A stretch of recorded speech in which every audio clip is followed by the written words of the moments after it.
నమస్తే అండి, welcome back to my channel. ఈరోజు ఆలు పరోటా ఎలా చేసుకోవాలో నేను ఏ విధంగా చేస్తానో చూసేద్దాం రండి. ఇప్పుడు ఒక పెద్ద బౌల్ తీసుకొని దాంట్లోనే 2 కప్స్ గోధుమ పిండిని తీసుకున్నాను. దాంట్లోని 1 టేబుల్ స్పూన్ సాల్ట్ వేసుకొని ఒక్కసారి మొత్తాన్ని కలుపుకోవాలి. ఇప్పుడు 2 టేబుల్ స్పూన్స్ ఆయిల్ వేసుకొని మొత్తం ఒకసారి కలుపుకోవాలి. ఇప్పుడు కొంచెం కొంచెంగా వాటర్ వేసుకుంటూ మొత్తం పిండిని కలుపుకోవాలి. ఒకేసారి మొత్తం వాటర్ వేసుకోకండి, నేను వేస్తున్నట్టుగా కొంచెం కొంచెం వాటర్ వేసుకొని కలుపుకోవాలి. ఇప్పుడు మనం చపాతీ పిండిని ఎలా కలుపుకుంటామో అదే విధంగా కలుపుకోవాలి.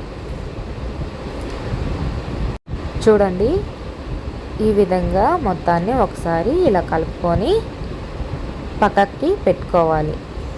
మూతను పెట్టి పక్కకు పెట్టుకోండి. ఇప్పుడు స్టవ్ మీద ఒక కడాయి పెట్టుకోవాలి. దాంట్లో 2 టేబుల్ స్పూన్ ఆయిల్ వేసుకోండి. దాంట్లోనే 1 టేబుల్ స్పూన్ ఆవాలు, 1 టేబుల్ స్పూన్ జీలకర్ర,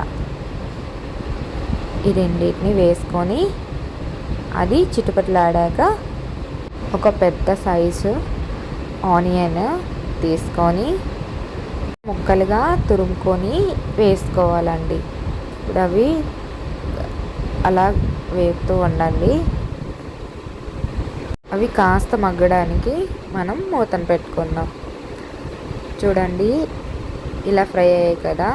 ఇప్పుడు దీంట్లోనే 1 టేబుల్ స్పూన్ పసుపు, 1 టేబుల్ స్పూన్ కారం, 1 టేబుల్ స్పూన్ సాల్ట్ వేసుకొని మొత్తాన్ని ఒకసారి కలుపుకోవాలి.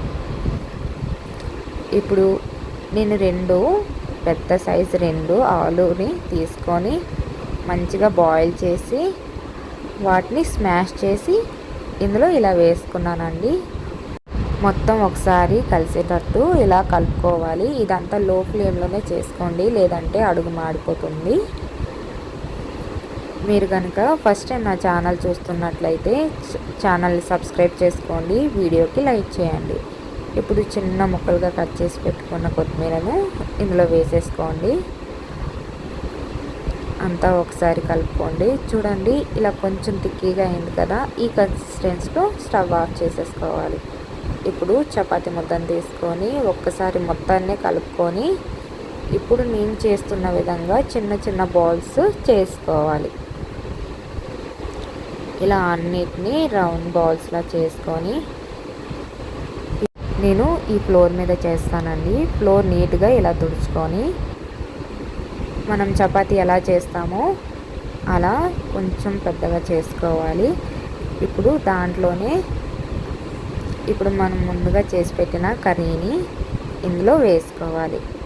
వేసుకొని నేను ఏ విధంగా చేస్తున్నానో అలా ఫోల్డ్ చేసి పెట్టుకోండి. ఇప్పుడు మరీ గట్టిగా లాంగ్గా ప్రెస్ చేయొద్దండి, చాలా స్మూత్గా స్లోగా ప్రెస్ చేయాలి, లేదంటే కర్రీ అనేది బయటకు వచ్చేస్తుంది. ఈ విధంగా చేసుకోవాలండి. ఇప్పుడు స్టవ్ మీద ఒక ప్యాన్ పెట్టుకొని ప్యాన్ హీట్ అయ్యాక 1 టేబుల్ స్పూన్ ఆయిల్ వేసుకోవాలి. ఇప్పుడు ఆ ఆలు పరోటాని దీని మీద వేసుకొని 2 సైడ్స్ లో ఫ్లేమ్లో పెట్టుకొని కాల్చుకోవాలి. కొంచెం కొంచెంగా ఆయిల్ వేసుకోండి. ఆయిల్ కొంచెం పరోటాకి వేసుకుంటేనే బాగుంటుంది. ఇప్పుడు చూడండి, 2 సైడ్స్ బాగా కాల్చుకున్నాను. ఈ కలర్ వచ్చాక ప్లేట్లోకి తీసేసుకోవడమే. అంతే అండి, ఆలు పరోటా రెడీ. చాలా టేస్టీగా చాలా బాగా వచ్చింది. కూడా ఎప్పుడూ ఒకే విధంగా కాకుండా ఇలా ట్రై చేయండి. మీ ఇంట్లో వాళ్ళందరికీ చాలా నచ్చేస్తుంది. మీకు ఈ వీడియో నచ్చితే మీ ఫ్రెండ్స్కి, మీ ఫ్యామిలీ మెంబర్స్కి షేర్ చేయండి, లైక్ చేయండి. మరికొన్ని వీడియోస్తో మీ ముందు ఉంటాం. బాయ్.